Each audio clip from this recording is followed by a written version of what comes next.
The Galactic Council chamber was quiet. Representatives from 47 species sat in their seats, watching the large screen at the center of the room. On that screen was the face of High Prefect Morath, leader of the Valeth Empire. Morath was tall and thin, with gray skin and 4 eyes that never blinked. His voice was cold and proud as he spoke. "The Valeth Empire has made its decision," he said. "We will take the planet called Earth. Its resources belong to us now. The humans are weak. They have no great fleet. They have no powerful weapons. They will fall before our might." The chamber remained silent. No one spoke against the Valeth. They were one of the oldest empires in the galaxy. Their fleet had conquered dozens of worlds. No species wanted to make them angry. But in the back of the chamber, a human stood up. Admiral Taesung was not a large man. He was 50 years old, with gray hair and calm eyes. He wore a simple uniform with no medals or decorations. When he spoke, his voice was soft but clear. "High Prefect Morath," he said, "I must ask you to reconsider." Morath laughed. The sound was sharp and cruel. "A human speaks? How amusing. Tell me, little creature, why should I listen to you?" "Because of the warning," Taesung said. The chamber grew even more quiet. Many of the older representatives looked uncomfortable. They knew about the warning. They'd heard it themselves long ago. Every species that discovers faster than light travel receives the same message, Taesung continued. It is sent automatically when they first leave their home system. The message is simple. It says, Earth is forbidden. Do not land. Do not invade. You will not survive. Morath's 4 eyes narrowed. "I received your pathetic warning. I deleted it. It means nothing to me." "It should mean everything to you," said a new voice. Counselor Hana stepped forward to stand beside Taesung. She was younger than the Admiral, with long black hair and a face that showed no fear. She was one of humanity's best diplomats, known for her patience and wisdom. "The warning is not a threat," Hana said. "It is a kindness. We send it because we do not wish other species to die. Earth is not like other worlds. It is dangerous in ways you cannot imagine." "Dangerous?" Morath laughed again. "I have seen the reports on your planet. You have no orbital defense grid. Your military ships number less than 200. Your ground forces use primitive weapons. What danger could you possibly pose to 3,000 Valeth warships?" Hana shook her head slowly. "You misunderstand. We are not the danger. Earth is the danger. The planet itself." "Ridiculous," Morath said. "A planet is just rock and water. It cannot fight." Taesung stepped forward. His eyes met Morath's on the screen. "High Prefect, I am going to tell you something. I hope you will listen. In all of recorded history, only 3 species have ignored our warning. The first was the Krell Dominion. They sent 500 ships to Earth. None returned. The second was the Vorn Collective. They sent 800 ships. We found their bodies scattered across 3 continents. The third was the Mithran Republic. They sent 1,000 ships. And what happened to them?" Morath asked, his voice mocking. "We do not know," Taesung said quietly. "We never found the bodies." For a moment, something flickered in Morath's eyes. It might have been doubt, but then it was gone, replaced by anger. "Lies," he said. "Human tricks. You hope to frighten me with stories. But I am not afraid of fairy tales. The Valeth Empire has conquered 100 worlds. We have crushed species far more powerful than you. Your little planet will be no different." Hana tried one more time. "Please, High Prefect. We do not want war. We do not want your soldiers to die. Turn your fleet around. Find another world. There are thousands of empty planets in the galaxy. Why must you choose ours? Because it is forbidden, Morris said, and his smile was ugly. Because you told me I could not have it. And no one tells the Valith Empire what it cannot have. The screen went dark. Morith had ended the transmission. The chamber was silent for a long moment. Then the representative from the Alien Federation spoke up. She was small and blue-skinned, with large, worried eyes. Admiral Taesung, she said. What will you do? Will you send your fleet to fight the Valith? Taesung shook his head. No, but they have 3,000 ships. They will destroy your defenses. We have no defenses to destroy, Taesung said calmly. We have never needed them. Then how will you stop them? Taesung looked at Hana. She looked back at him. Neither of them smiled. We will not stop them, Taesung said. We will let them land. We will let them walk on our soil. We will let them breathe our air and drink our water. The alien representative looked confused. I do not understand. You will surrender? No, Hana said softly. We will watch. And when it is over, we will bury what is left of them. She turned and walked out of the chamber. Taesung followed her. Behind them, the representatives of 47 species sat in confused silence. They did not understand what the humans meant. They did not understand why the humans seemed so calm. But they would learn. Soon, the entire galaxy would learn why Earth was forbidden. Why the warning existed. Why every species that ignored it had vanished from history. The Valith Armada was already on its way. 3,000 ships, carrying 200,000 soldiers. The greatest invasion force the Empire had ever assembled. They thought they were going to conquer a planet. They were wrong. They were going to feed one. Commander Yul stood on the bridge of the Crimson Dawn, the flagship of the Valith Armada. Through the viewing window, he could see Earth growing larger. It was a beautiful planet, covered in blue oceans and green land. White clouds drifted across its surface. Pathetic, Yul said. Look at it. No defense stations. No orbital platforms. No fleet waiting to meet us. The humans have truly given up.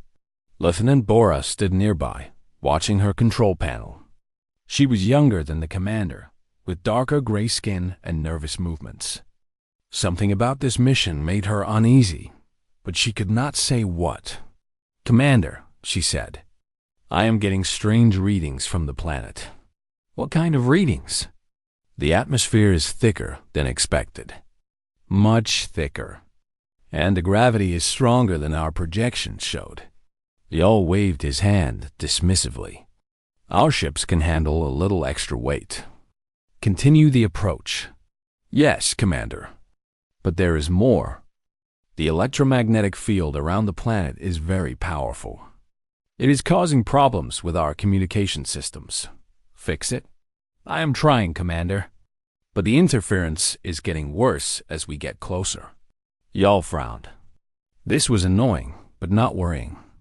The humans were clearly too primitive to have created such interference on purpose. It was just a natural feature of their world. Nothing to fear. All ships, he said into his communicator. Begin atmospheric entry. We will land in the region the humans call Korean Peninsula. Our scouts report it has good terrain for establishing a base camp. 3,000 ships began their descent toward Earth. The problem started almost immediately. The first ship to enter the atmosphere was a light cruiser called the Swift Blade. It was designed for speed and quick strikes. As it hit the upper atmosphere, its hull began to shake violently. Commander, the captain of the Swift Blade reported over the communication system.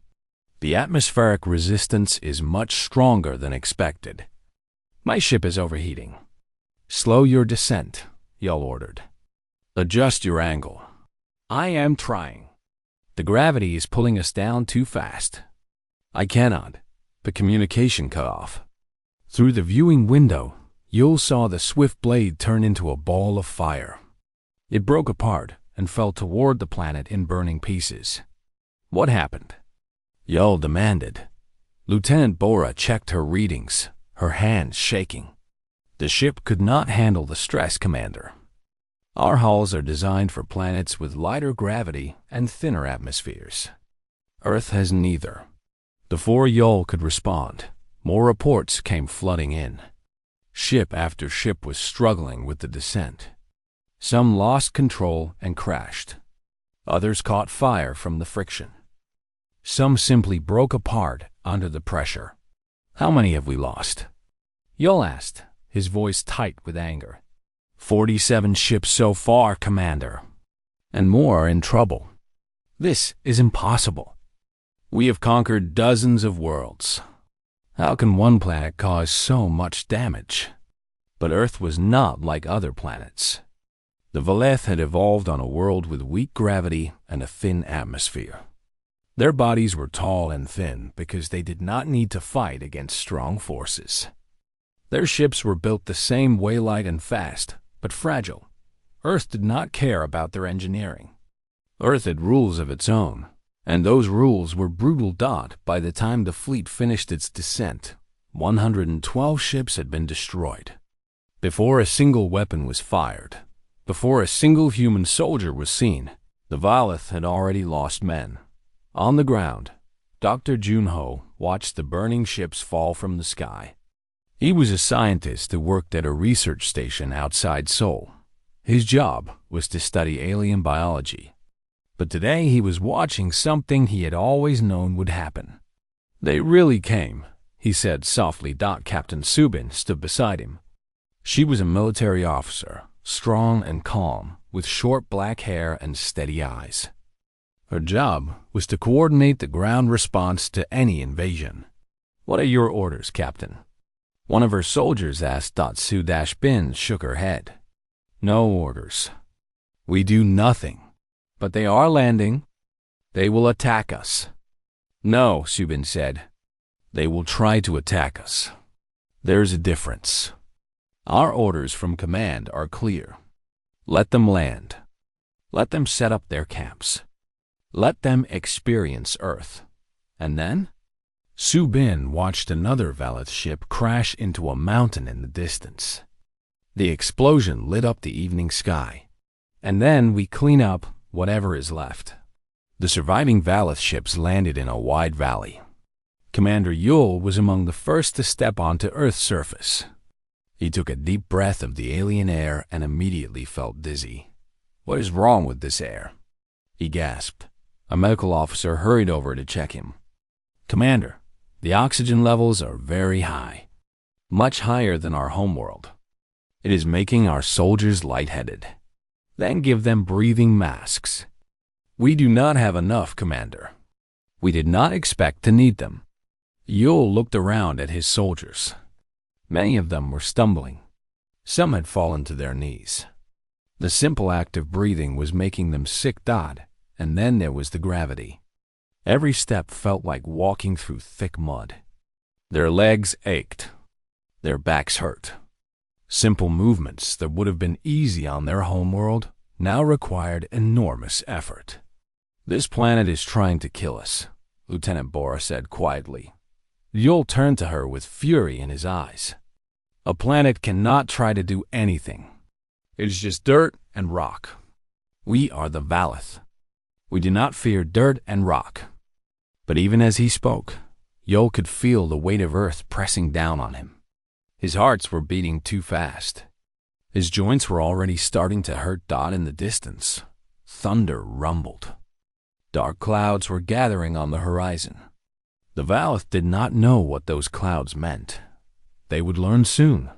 Dr. Junho turned away from the window and went back to his research. He would have work to do soon. There would be bodies to study, alien biology to examine. Earth was hungry, and the Valeth had walked right into its mouth. Commander Yul had ordered his soldiers to set up camp in the valley. They worked slowly, their bodies struggling against the heavy gravity. Tasks that should have taken minutes took hours. By the time the sun set, only half the tents were standing. Then the rain came. The Valith had rain on their homeworld, but it was gentle and light. Earth's rain was different. It fell in sheets so thick that soldiers could barely see their own hands. The drops hit their skin like tiny stones. The sound was so loud that communication became impossible. "Get inside the ships?" Yul screamed, but his voice was lost in the storm. Soldiers ran for cover, slipping and falling in the mud.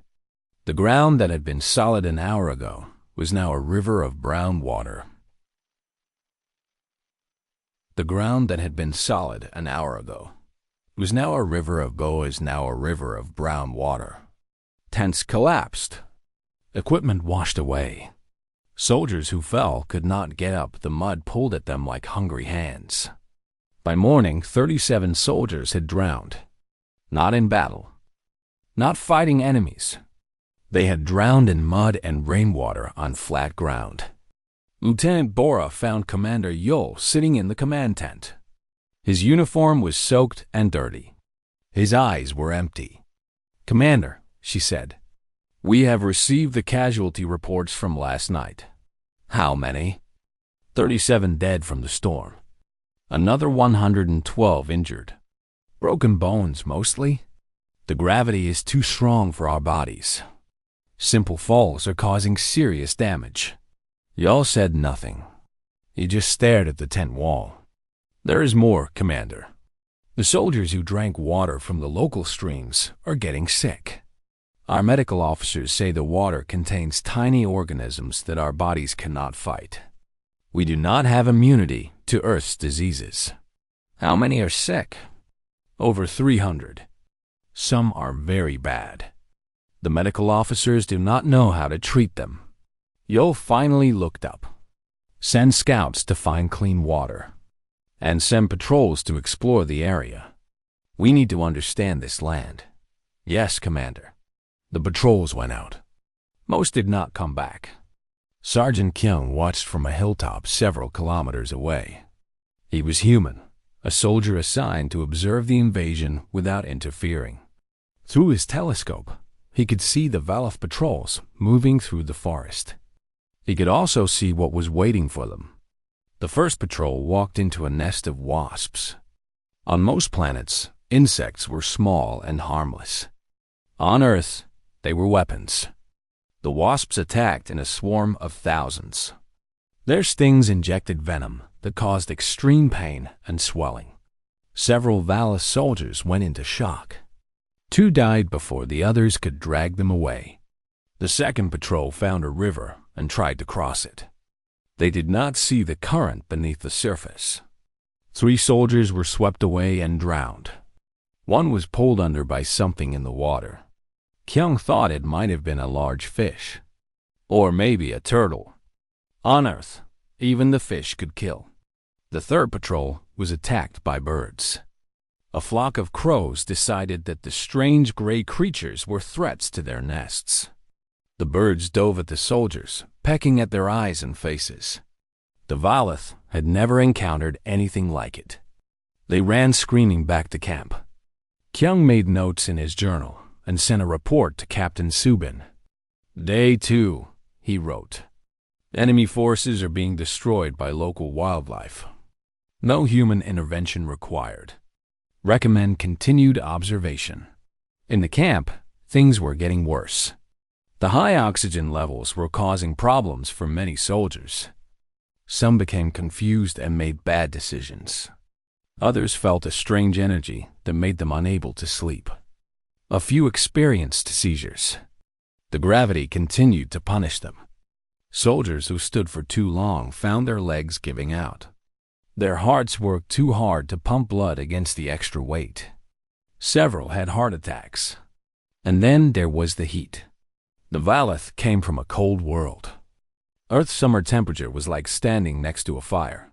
Soldiers collapsed from heat exhaustion.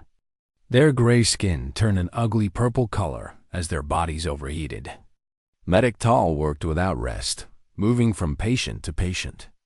She had trained for battlefield injuries, broken bones, weapon wounds. She had not trained for this.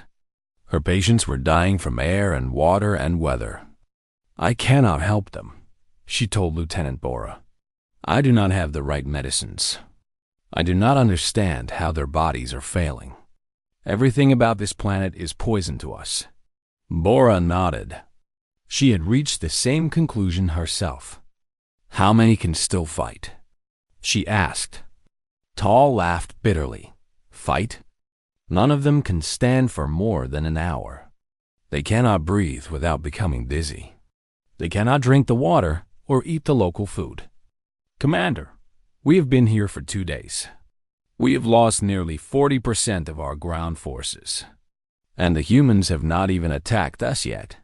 On the hilltop, Private Yunji joined Sergeant Kyung. She was young, only 22, and this was her first deployment. She had expected battle. Instead, she was watching an army destroy itself. I almost feel sorry for them, she said. Kyung shook his head. Do not. They came here to kill us, to take our homes, to make us slaves. They ignored every warning we gave them. But they are suffering so much. Yes, and they did it to themselves. Kyung lowered his telescope and looked at Yunji. Do you know why Earth is so dangerous? It is not because we are dangerous. It is because everything here has survived millions of years of death. Ice ages, volcanic eruptions, asteroid impacts, mass extinctions. Every creature on this planet, including us, is descended from survivors of the apocalypse. We are all killers. The air is a killer. The water is a killer. The insects and animals and weather are all killers. Yunji looked down at the Valeth camp. In the distance, she could hear screaming. Another patrol must have found something dangerous. They never had a chance, did they? No, Kyung said. They never did. Earth waiting for them. Earth is always waiting. That night, a wild boar wandered into the Valeth camp.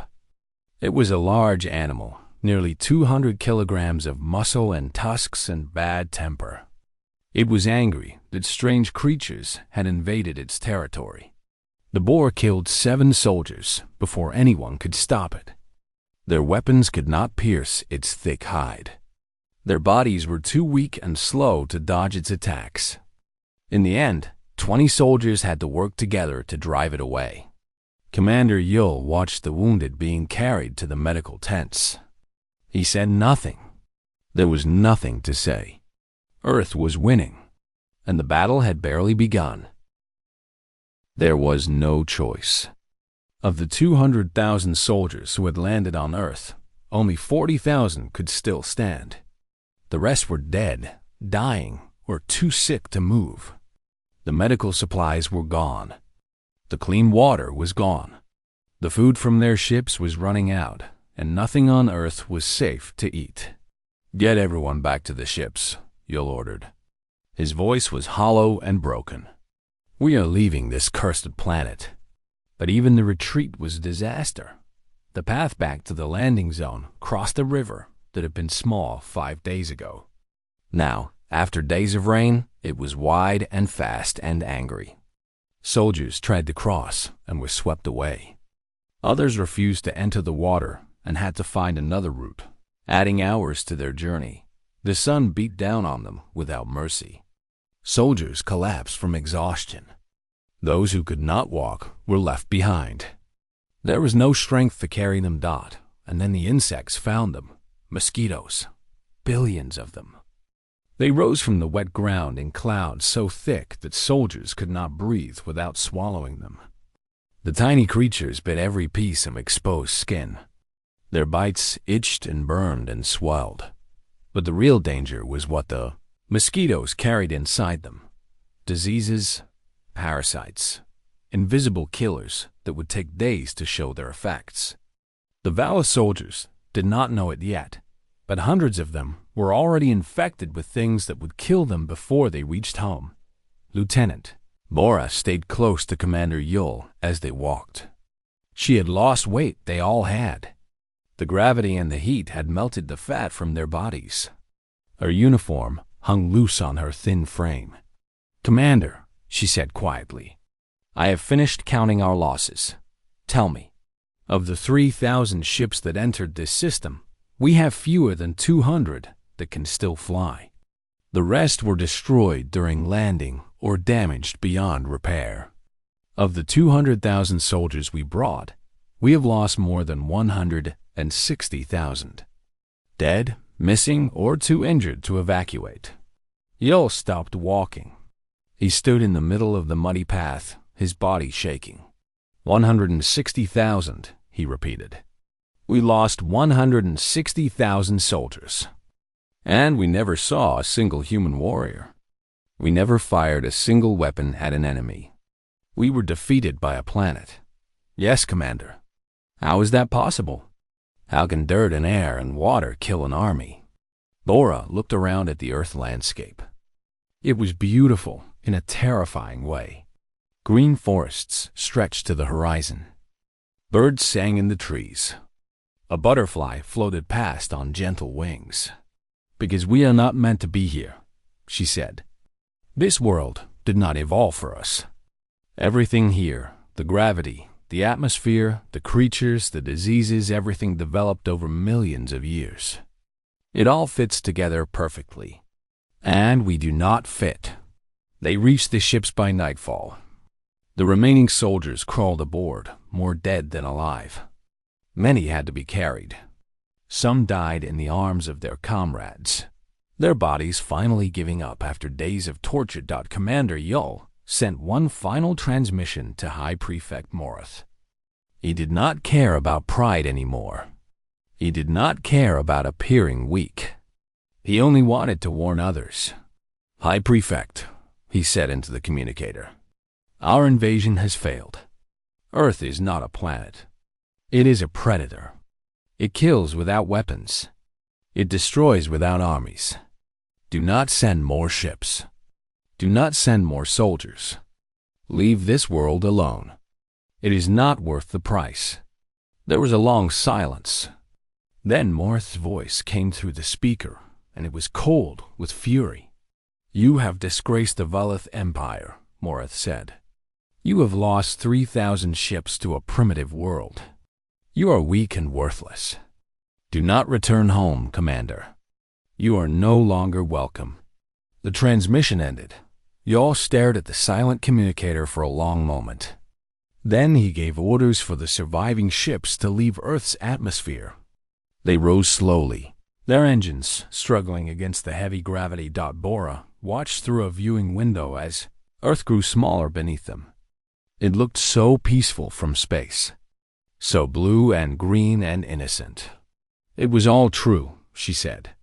The warning, everything the humans said. It was all true. Back on the planet, Admiral Taesung stood before the Galactic Council once again.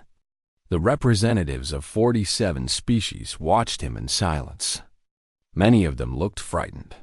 "You have all received the reports," Taesung said. "The Valith Armada is destroyed.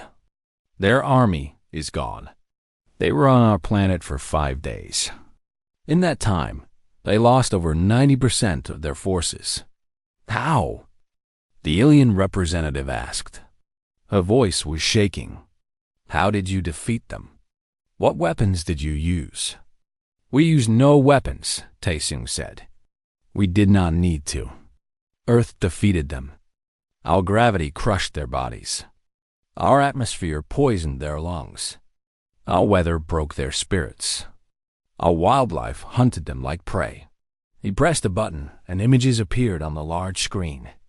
Pictures of Valith bodies broken and scattered across the Korean countryside. Ships half buried in mud. Camps destroyed by floods and storms. "Our scientists have studied Earth's history," Taesung continued. "In the last 500 million years, our planet has experienced 5 mass extinctions. Events that killed more than 70% of all life on Earth. Asteroid impacts, volcanic winters, ice ages, changes in the atmosphere that would kill any species from another world in minutes. He paused and looked around the chamber. Every creature that lives on Earth today is a descendant of survivors. We survived ice ages that lasted thousands of years. We survived diseases that killed millions. We survived predators and famines and disasters that would end most civilizations. Earth did not make us soft. Earth made us the hardest species in the galaxy. Counselor Hana stepped forward to stand beside him. "We sent the warning because we knew what would happen," she said. "We did not want the Valith to die. We do not want anyone to die. But they made their choice. They ignored our kindness and called it weakness. They saw our mercy and thought it was fear." She looked directly at the alien representative. "We are not weak. We are not afraid. We simply do not need to be cruel. Our home defends itself. It always has. It always will." The chamber was silent. No one knew what to say. They had come expecting to hear about battles and strategies and weapons. Instead, they learned that humanity's greatest weapon was the planet they walked on every day. Admiral Taesung turned off the screen. "The warning still stands," he said. "Earth is forbidden. Do not land. Do not invade. You will not survive. We hope this will be the last time we have to prove those words true." He walked out of the chamber. Hana followed him. Behind them, the galaxy began to understand why humans were so calm. They lived on a death world. They were born from extinction. They did not fear invasion because invasion was suicide. Earth was waiting. Earth was always waiting, and Earth was very, very patient. High Prefect Morith stood before the Galactic Council, but he was not the proud leader he had been before. His gray skin hung loose on his bones. His 4 eyes were dull and tired. The failed invasion had cost him everything: his fleet, his army, and the respect of his people.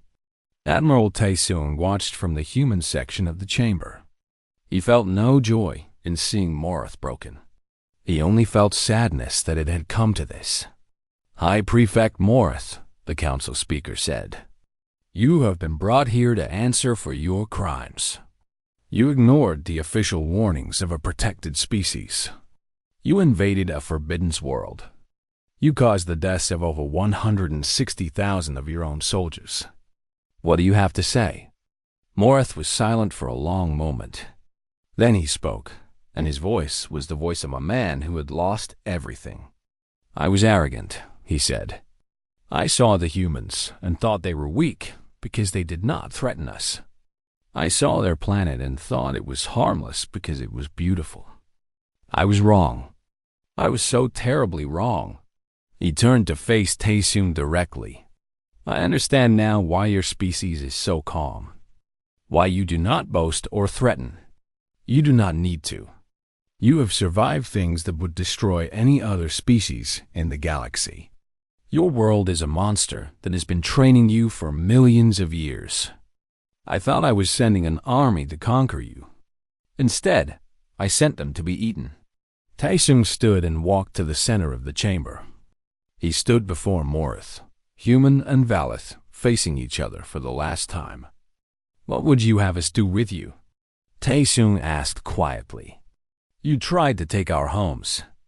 You tried to enslave our children. You sent soldiers to kill us. By any law of war, we could demand your execution."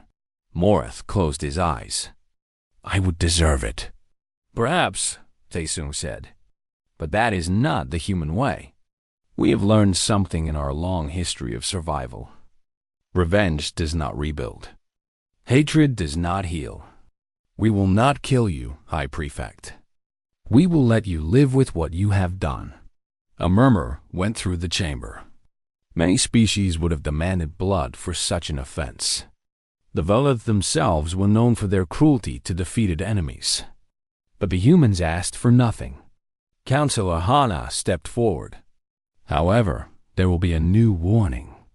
And this time, the entire galaxy will hear it." She pressed a button on her communicator. The large screen at the center of the chamber lit up with a message that was being broadcast to every corner of known space. To all species of the galactic community, the message began. This is a warning from the people of Earth.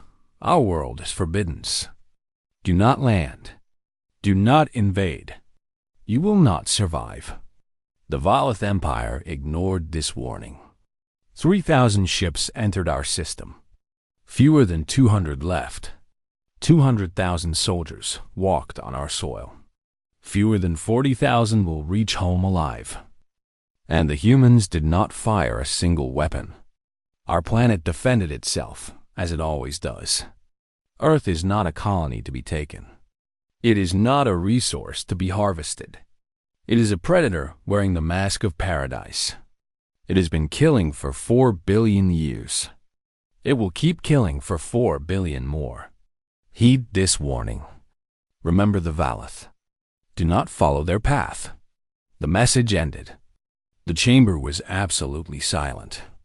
On Earth, Private Yunji walked through a field where Valith ships had crashed. The metal was already rusting. Plants were growing through the broken hulls. In a few years, nature would swallow the wreckage completely. She stopped at a small stone that had been placed in the center of the field. It was not a memorial for the Valith. It was a marker, a reminder of what had happened here. Yunji placed a single white flower on the ground beside the stone. She was not mourning the invaders. She was honoring the lesson they had taught the galaxy. Dr. Junho found her there an hour later. The council has made its decision, he said. Earth has been officially classified as a quarantine world. No species is allowed to land here without human permission. Not to protect the galaxy from us, Unji said. No, to protect the galaxy from Earth itself. They stood together in the quiet field, listening to birds sing and wind move through the grass. It was a peaceful place, beautiful and calm. It was hard to believe that this same ground had killed thousands of soldiers without human help. Do you think they will remember? Yunji asked. The other species? Do you think they will listen to the warning? Junho thought about this for a moment. Some will. Some will remember the Valith and stay away. But others will not. Others will think they are stronger, smarter, better prepared. They will look at our blue and green world and see only beauty.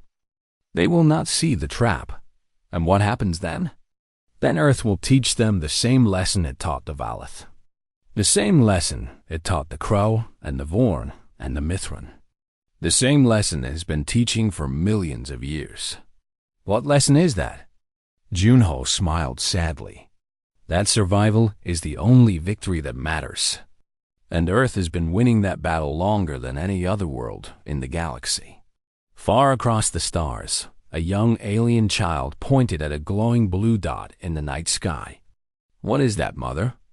The child asked. The mother looked at the distant planet and felt a chill run down her spine. She had heard the stories. She had seen the recordings of the Valith disaster. She knew exactly what that beautiful blue dot really was. That is Earth, she said softly. The Forbidden World. It looks pretty. Why can we never visit it? The mother knelt down and took her child's hands in her own. Because that world is very dangerous, little one. More dangerous than anything else in the galaxy. The creatures there are survivors of things we cannot imagine. The air and water and weather, all of it is poison to us. Even the smallest animals there could kill us. But the humans live there. Are they dangerous too? The mother thought about this for a long time before answering. No, she finally said. The humans are kind. They sent warnings to everyone. They do not want us to be hurt.